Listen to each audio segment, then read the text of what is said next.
안녕하세요. 오늘은 마태복음의 정말 중요한 한 장면을 들여다볼 건데요. 바로 정체성, 그리고 교회, 또 제자도의 대가. 이 모든 게 담겨 있는 아주 결정적인 순간입니다. 같이 한번 깊이 들어가 보시죠. 이야기의 시작은 이렇습니다. 예수님이 제자들한테 질문을 하나 툭 던지세요. 근데 이게 재밌는 게 제자들한테 직접 묻는 게 아니라 세상 사람들에 대해 물어보시는 거였어요. 뭐랄까, 거의 1세기 버전의 여론조사라고 할 수 있겠죠? 자, 예수님이 이렇게 물으시는 거예요. 사람들이 날 누구라고 하지? 지금으로 치면 나에 대한 여론이 어때? 뜬 소문은 뭐고 사람들 생각이 어떤지 좀 들어보자. 뭐 이런 거죠. 자신에 대한 대중의 인식을 정확히 파악하고 계셨던 겁니다. 그러자 제자들이 당시 여론을 쫙 보고하죠. 어떤 사람들은 세례 요한이라고 하고요. 또 누구는 엘리야, 아니면 예레미야나 다른 선지자 중 한 명일 거라고 하던데요. 그러니까 다들 예수님을 뭔가 대단한 사람, 아주 능력 있는 선지자, 과거의 위인이 다시 온 것 같다고는 생각한 거예요. 근데 딱 거기까지였던 거죠. 핵심은 못 보고 있었던 겁니다. 자, 이제 분위기가 바뀝니다. 진짜 중요한 순간이죠. 예수님이 질문의 방향을 확 틀어서 이제는 세상 사람들이 아니라 바로 옆에 있는 제자들, 가장 가까운 사람들에게도 돌리십니다. 아주 개인적이고 직접적인 질문으로 말이죠. 바로 이 질문입니다. 그러면 너희는 나를 누구라고 하느냐? 이제 남들 얘기는 중요하지 않아요. 너는 어떻게 생각하냐는 거죠. 이건 정말 개인의 믿음, 어떤 타협도 없는 분명한 대답을 요구하는 질문인 겁니다. 모두가 숨죽이고 있을 때 베드로가 입을 엽니다. 그리고 정말 복음서 전체를 통틀어 가장 위대한 고백을 하죠. 주는 그리스도시요, 살아계신 하나님의 아들이십니다. 이건 그냥 베드로가 머리 좋아서 생각해낸 답이 아니었어요. 예수님도 딱 집어서 말씀하시죠. 이건 사람이 알려준 게 아니라 하늘에 계신 내 아버지께서 직접 너에게 보여주신 거라고요. 여기서 우리가 그리스도라는 단어를 그냥 넘어가면 안 돼요. 이게 예수님의 성이 아니잖아요. 이건 직분, 타이틀입니다. 기름 부음 받은 자. 구약에서부터 수없이 예언됐던 바로 그 메시아, 그 왕이라는 뜻이죠. 그러니까 베드로의 고백은 당신이 바로 우리가 기다려온 그분, 모든 약속의 완성자입니다 라고 선포한 거예요. 어마어마한 고백이죠. 이 엄청난 고백 위에 예수님은 베드로에게 새로운 이름과 정말 기념비적인 사명을 주세요. 와, 분위기 최고조죠? 그런데 바로 그 순간 이야기가 정말 충격적으로 급반전됩니다. 예수님께서 선포하십니다. 너는 베드로다. 내가 이 반석 위에 내 교회를 세울 것이다. 여기서 이 반석이 뭐겠어요? 바로 베드로가 고백한 그 진리. 예수는 그리스도시요 하나님의 아들이다라는 이 진리 위에 교회를 세우시겠다는 거예요.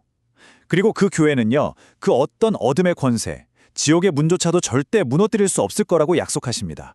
거기다 천국 열쇠까지 주시죠. 이 열쇠가 무엇을 의미할까요? 바로 권위입니다. 교회가 이 땅에서 하나님의 뜻을 선포하고 복음이라는 메시지를 통해 사람들에게 하나님 나라의 문을 열어줄 권위를 그리스도로부터 부여받았다는 상징인 거죠. 그런데 말이죠. 이 영광스러운 순간이 채 가시기도 전에 예수님이 처음으로 자신의 십자가 고난과 죽음에 대해 이야기하세요. 그러자 방금 그 위대한 고백을 했던 베드로가 어떻게 반응하죠?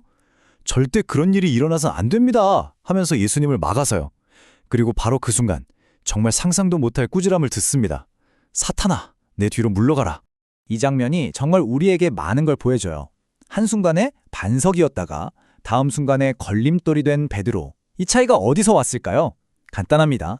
하나님의 계시를 말할 땐 교회의 기초, 즉 반석이 됐지만 자기 생각, 인간적인 염려를 앞세우는 순간 하나님의 길을 막는 걸림돌, 사탄의 역할을 하게 된 거죠. 정말 아찔한 반전이에요.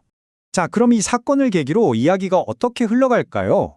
예수님은 이 강렬한 순간을 그냥 넘기지 않으세요. 이걸 아주 중요한 가르침의 기회로 삼으시죠. 이제 베드로 개인을 넘어서 거기 있는 모든 사람, 그리고 오늘 우리에게까지 말씀하시는 거예요. 나를 따르는 게 진짜 뭔지 아니? 예수님이 제시하는 제자에게 그 조건은 딱 세 가지입니다. 타협이 없어요. 첫째, 자기를 부인하고, 둘째, 자기 십자가를 지고, 셋째, 나를 따르라. 보세요. 이건 뭐 더 나은 내가 되자는 자기개발 프로그램이 아니에요. 나를 죽이는 자기 부인입니다. 편안하고 안락한 길이 아니라 고통의 십자가를 지는 길이고요. 내 마음대로 가는 길이 아니라 철저히 그분을 따라가는 길이라는 거죠. 그러면서 하나님 나라의 가장 핵심적인 역설을 말씀하세요. 누구든지 자기 목숨을 구하려고 하면 잃을 것이고 나를 위해 자기 목숨을 잃으면 얻을 것이다. 이게 무슨 뜻일까요?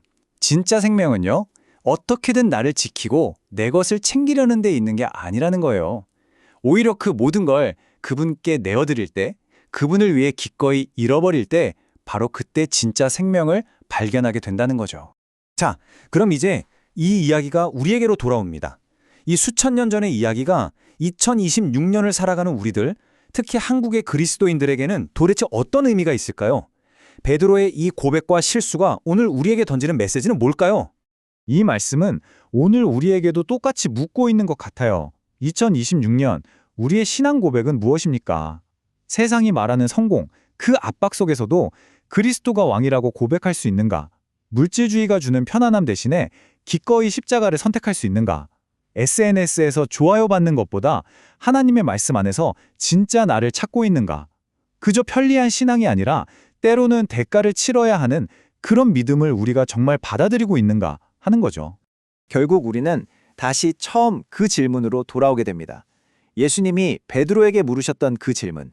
그러면 너는 나를 누구라 하느냐? 이 질문은요, 그냥 머리로 동의하고 입으로 대답해서 끝나는 질문이 아닙니다.